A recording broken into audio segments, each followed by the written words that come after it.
చేసి అర్థంగా యెషయా గ్రంథము 26వ అధ్యాయం 12వ వాక్యాన్ని చదవండి దయచేసి. యెషయా గ్రంథం 26వ అధ్యాయం 12వ వచనం.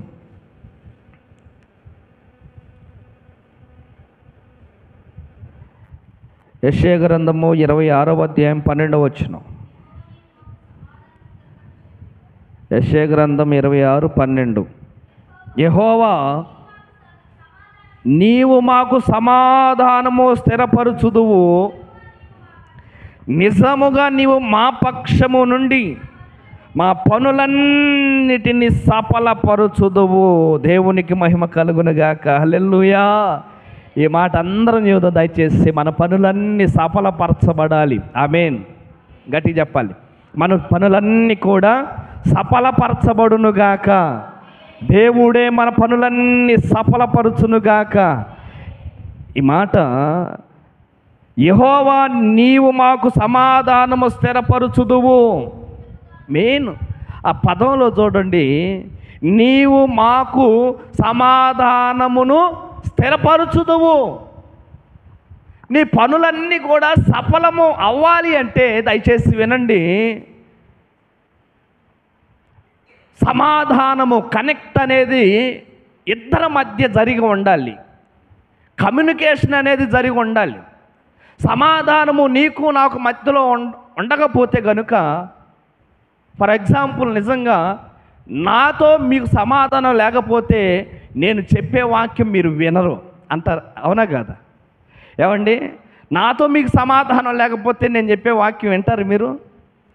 వినరు, అసలు ఇక్కడికి రారు. సమాధానం ఉంటేనే చెప్పేటువంటి మాటలు వినడానికి మనసు మీకు కలుగుతుంది.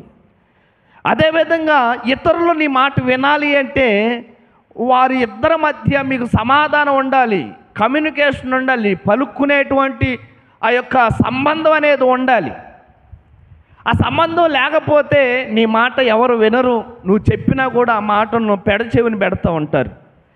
అయితే ఇక్కడ ఒక భక్తుడు ఈ విధంగా చెప్తూ ఉన్నాడు యెషయా గ్రంథంలో, యెహోవా నీవు మాకు సమాధానమును స్థిరపరచుము. దేవునికి స్తోత్రం కలుగునుగాక.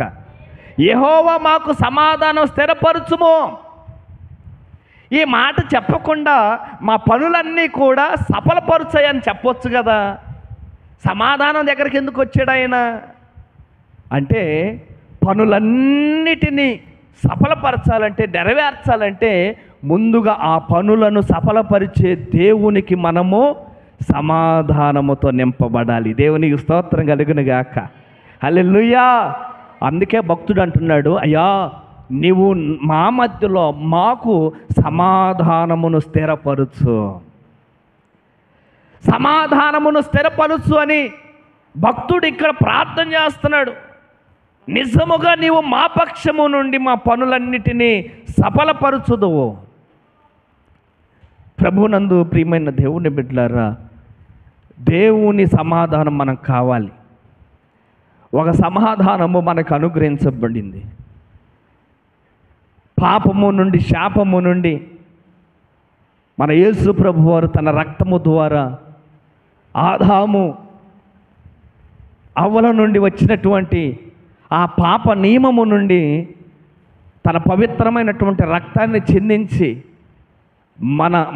మనకు ఉన్నటువంటి అడ్డుగా ఉన్నటువంటి అసమాధానాన్ని యేసుక్రీస్తు వారి రక్తము ద్వారా సమాధానపరచబడటం జరిగింది. దేవునికి స్తోత్రం కలుగునుగాక.